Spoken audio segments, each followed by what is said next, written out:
Although it didn't top last year's releases, 2012 was a pretty damn good year for fighting games. We've had some new IPs, sequels to well-known franchises, and games in which the developers try something both unique and experimental.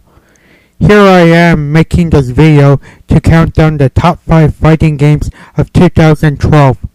Now before I start, let me say 2 things. First, this is my opinion, so if you don't like the order of my countdown, make your own. And second, I did not play every single fighting game released this year. I unfortunately did not download Skullgirls. I was unfortunate not to play Virtua Fighter 5 Final Showdown. That new Blaze Blue I didn't try yet, and PlayStation All-Stars Battle Royale I did not pick up. So with those 4 gone, let me show you my favorite fighters in the montage, the same way Whitey the reviewer would. Right now.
At number 5, I'm starting off the list with Soul Calibur 5.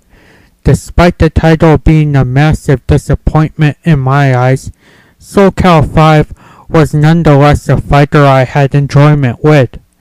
The gameplay stayed most of the same, with a little new things added, which was a good thing because it didn't need tweaking. Online, while I didn't play, I've heard many good things on, such as including lobbies and having a decent connection.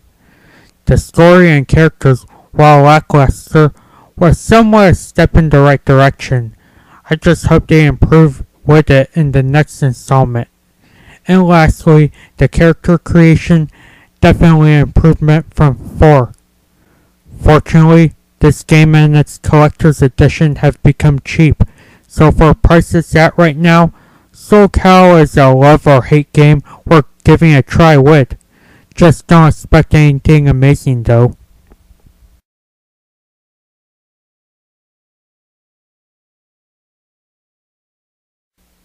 My number 4, I'm giving it to Dead or Alive 5.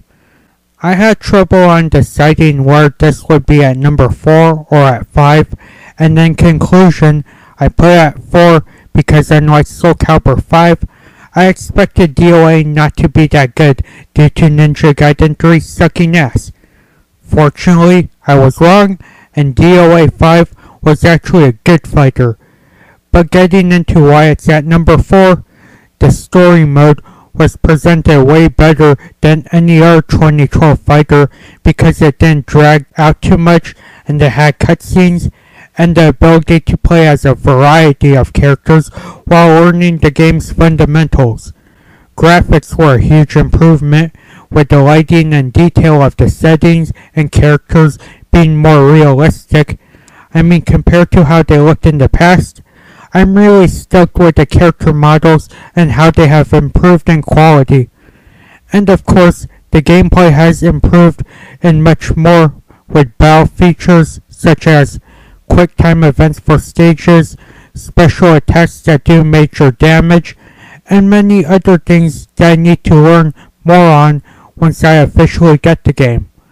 Overall, despite having various online flaws, in which I forgot to mention, I think DOA 5 is a good fighter that needs more love because it's somewhat underrated.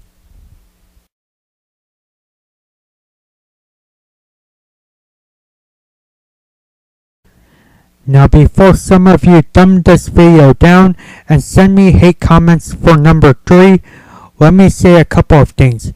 First, as I'm saying again, this is my opinion. Second, let me explain my reasoning before you thumb me down.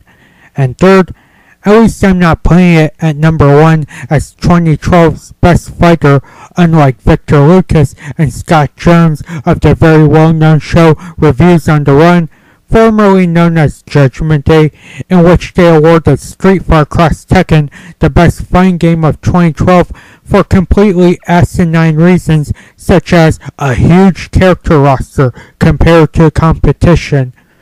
My facts might be wrong, but nonetheless, Lucas and Jones did bestow the award to that game. But getting back to talking about the game at hand, I personally think Street Fighter Cross Tekken isn't all that bad of a game. The way I see it, this game is kinda like Mass Effect 3, in which people get worked up over a little thing that they thought the overall package is a big piece of shit. Street Fighter Cross Tekken with the on-disc DLC, and Mass Effect 3 with the ending.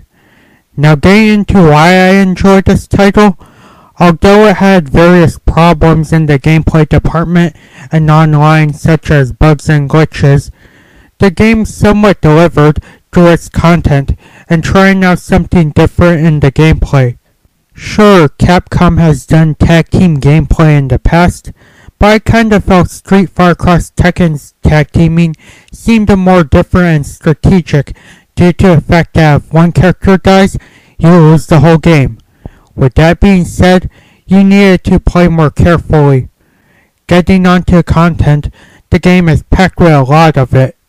Not only do you have the basics such as an arcade mode, online mode, and training, but the game gives you various challenges, some nice cinematics, a huge roster with or without that DLC crap, and different modes of play. I'm not dictating on where you buy this game or not. I'm just saying that I enjoyed it more than what other people consider it to be. Also, one more thing before I end my number 3, I just want to say that I rented the game, so I wasn't really supporting Capcom at all. On to my second best fighter. So now we get to the 2 best fighting games of 2012 in my opinion. The face-off is between Tekken Tag Tournament 2 and Persona 4 Arena. I've had a lot of fun with both titles, and deciding what was 2012's best fighter was pretty hard. Persona 4 Arena kicked major ass by having a unique battle system, beautiful graphics, plenty of content, and just being a fighting game based off Persona was a very unique concept. Tekken Tag Tournament 2 on the other hand had a massive roster of characters, amazing customization with both the characters and the sound, intense gameplay that takes a whole lot of skill to master, and awesome stages, especially having the Philippines as a stage. When I saw that stage, I was excited like Bobby Kotick seeing the sales of the next Call of Duty. But now that I'm done explaining the reasons, let's get down to business. In my opinion, coming in at number 1, my choice for the best fighting game of 2012 is Drumroll, please.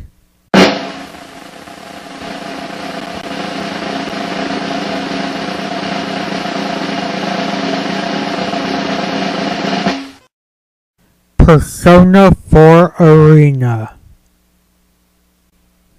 As I'm saying again, this was hard for me because both games were great.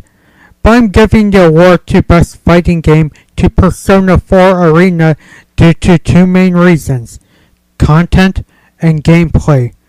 Persona's gameplay felt way different from any Arc System fighter, and it did not feel as if I was playing another installment of BlazBlue or Guilty Gear. Tekken, on the other hand, while great gameplay, I unfortunately felt that was the same Tekken gameplay, but with little things added. As for content, Persona was full of modes as mentioned in my first impressions video, and that right there made me feel no shame in buying it day one. Tekken, however, I don't know what to say. I mean, it had good content, and I'll definitely go back to it, but in a way, it seemed like it just copied 6's content and simply pasted it into Tag 2. Now I know some of you are going to be all like, Persona sucks, we don't have it because of region locking. Tekken's here in our area, and unlike Persona, we get free DLC. Tekken deserves to be Fire of the Year, not P4A. Remember, people, this is opinion, and I'm sorry that you Euros and Aussies or Power Region, I think, don't have it. And one more thing to mention, Tekken's not all that perfect. I mean, it has an online pass. But in conclusion, just to end my rambling, I overall think Persona 4 Arena was the better fighter this year. And while many would disagree, I'm glad that other gaming journalists have given it the award for Best Fighter too. So that was my top 5 fighting games of 2012. Let me know what you thought the best fighter was. As always, I want to thank you guys for watching. Take it easy, and until next video,